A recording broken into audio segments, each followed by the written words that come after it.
M274 handbook. We love Google. We promote Google.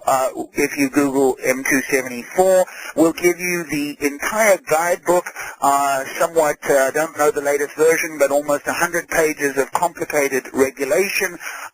If you're going to do this job, you have to have the M274. There's no question about it. That we do have on our website some information at wolfstorff.com, which will provide a more simplistic version of the basic rules for employers, but the M274 handbook is the rule book in terms of complying with the Immigration Reform and Control Act and verifying an individual's right to be employed in the United States, whether a U.S. citizen or a foreign national. That individual has to show that they have permission to be employed. One of the interesting things about the handbook for employers is many folks get confused with this. In Section 1 of the I-9 is a request for a Social Security number.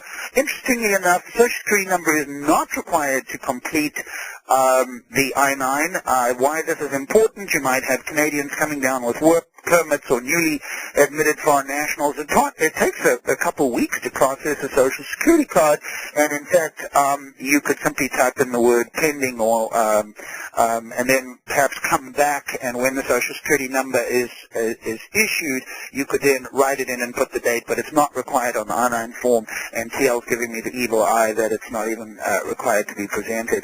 Who completes Form I-9? Who completes Form I-9?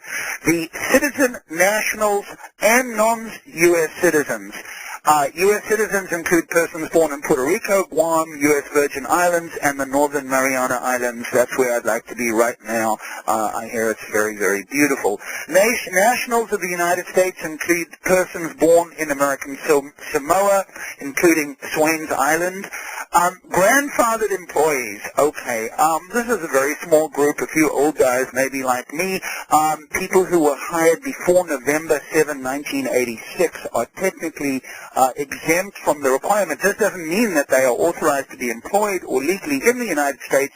It's just that that precedes the date of enactment of the law. So if you have someone who's been with the company for a very, very long time. Casual domestic workers. This one always gives people a little bit of a chill. Do we have to I-9 nannies? And the answer is yes, we do. If that person works full-time for you in your household, that individual has to be I-9'd. And I would always like to check all members of Congress and see how many have complied with that particular law.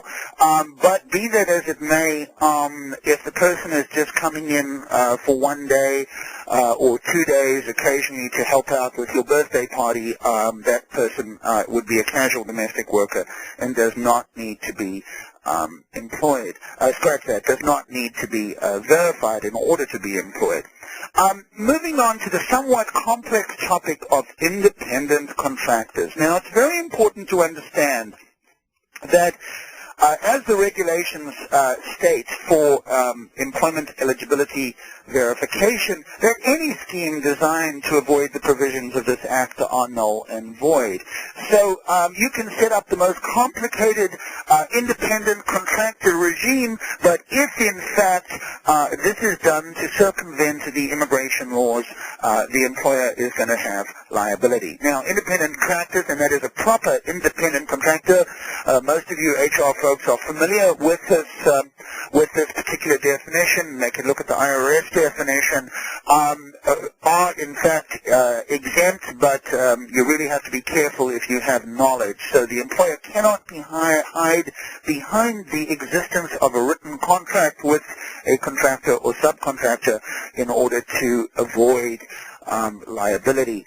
There is liability if the employer has constructive knowledge. Now, when we start getting into legal terms such as constructive knowledge, obviously this is quite confusing, but basically this is a situation where the employer knew or should have known that the individual was in fact unauthorized to be employed or not authorized to be employed. ICE The Immigration and Customs Enforcement Agency takes the broad view of constructive knowledge where the employer is under the obligation to make further inquiries of the contractor. One does have to refer to the famous Walmart case of several years ago where Walmart locked up several of their employees because the employees were not free to leave at night. Even though they weren't their employees, they were independent contractor, Walmart got a $4 million fine.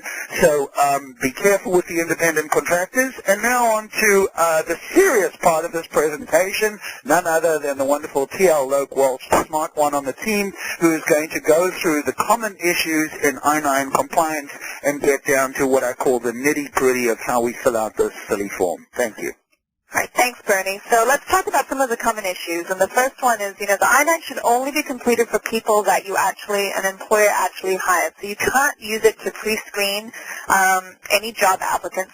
Usually you only have to complete it when the person starts working, but you can complete it earlier as long as the person's been offered the job and they've accepted the job.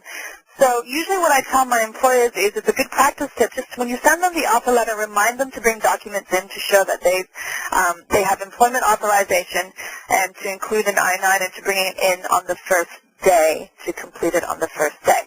Which brings us to some timing issues. The I-9 is deceptively simple, but the timing is absolutely critical. There's 3 sections to the I-9. There's sections 1, 2, and 3. Section 1 has to be completed on the first day by the employee, and you as the employer have to complete Section 2 within 3 business days. A lot of people think that you've got 3 whole days to complete the entire thing, but that first section has to be completed by the employee on day 1. So let's talk about some of the Section 1 common mistakes. First one, that the employee didn't sign or date the form. They didn't complete Section 1 on the date of hire, as I just mentioned. That's an important one. And then they've got to check one of the 4 boxes regarding their status, and you've got to make sure that they haven't checked the wrong box. And by the way, this is one of the other new changes with the newer form. They've added the box for non-citizen nationals, which are those American Samoans and Pacific Islanders. Other Section 1 common mistakes. So if a person indicates that they're a green card holder, a lawful permanent resident, or that they're an alien authorized to work, make sure that they complete the A number or the I-94 card number on the line. And if they're an alien authorized to work, make sure that they put in the expiration date of that employment authorization. And also make sure that the employee signs and dates the I-9 form. If they don't sign it, you as the employer assume liability for any false statements in Section 1. On to Section 2, some of the mistakes that I see in Section 2. Again, you've got to remember to sign and date Section 2. Make sure you fill in the date of hire. And the big one, again, you've got to make sure that you complete Section 2 within 3 business days of hire. The other one, when I'm doing an internal audit, what I'll look at is, what's the date that the person commenced employment, and what's the date you've signed it? Is it within the 3 business days? Moving along, another big one, what are the acceptable documents you can use for I-9 purposes? My advice is you always want to give your employee the list, to give them all 5 pages of the I-9, give them the list. It's up to them to choose which documents that they want to present to you. And remember, this is the one that, it seems simple, but it seems to confuse everyone. You can only accept 1 document from List A, or 1 each from List B and List C. So List A is your identity, and they're documents which would prove identity as well as employment authorization. List B are typically identity documents, and then List C are employment authorization documents. What I commonly see is employees will give you a document from both List A and List C, and then you'll fill out List A and List C in Section 2. For example, they'll give you a passport as well as a driver's license, or they'll do passport plus Social Security. And so you want to make sure you've accepted only 1 from List A or 1 from B and C. Other Section 2 common mistakes, when you're completing it, make sure you complete the information about the document title and the issuing authority and the document number and the expiration date. Very commonly when I'm doing audits, what I see is employers will photocopy documents, but they won't bother to complete Section 2. Even if you photocopy documents, you still have the requirement, you're still required to complete Section 2 with all that information in Section 2.